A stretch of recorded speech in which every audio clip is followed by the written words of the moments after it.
त्यानंतर आपण स्वप्नीलच्या थेट गावामध्ये जाऊया। त्या ठिकाणी जोरदार जल्लोष केला जातोय, गावकऱ्यांकडून जोरदार जल्लोष केला जातोय। त्या ठिकाणी आमचे प्रतिनिधी शेखर पाटील आहे। शेखर, कोल्हापूरमध्ये कशा प्रकारचा जल्लोष केला जातोय? प्रथमेश, आपल्याला माहित आहे की सकाळपासून खरतर हे सगळे माझ्या मागे पाहणारी गावकरी तर स्वप्नीलचे चेअरअप करण्यासाठी त्याच्या घरामध्ये दाखल झाले होते आणि आता ही गर्दी त्याच्या घरातील बघू शकताय।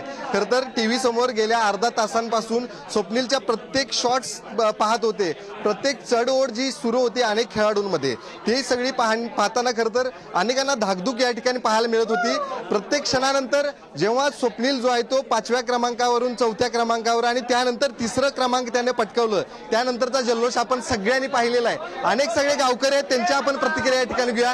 किती आनंदाचा क्षण आता तुमच्यासाठी? आमच्यासाठी अत्यंत सुवर्ण पदकापेक्षाही मोठा क्षण आहे, कारण स्वप्नीलच्या पाठीमागे जे गावकरी सगळे आम्ही आहोत, भागातले 4, 5, 10 किलोमीटरवरून इथं शुभेच्छा देण्यासाठी आलेत। पदकापेक्षाही तिथेपर्यंत पात्र झाला, गेला, पदक मिळवलं ही मोठी गोष्ट आहे। यासाठी त्याचे गावकरी, त्याचे वडिलांचं खास करून आभार मानले पाहिजे, कारण की सामान्य कुटुंबातला मुलगा एवढ्या मोठ्या पदापर्यंत एवढे मोठे पदक मिळवतोय ही आमच्यासाठी मोठी गोष्ट असल्यामुळे अविस्मरणीय क्षण आहे। Yes yes yes yes yes yes हा हा हा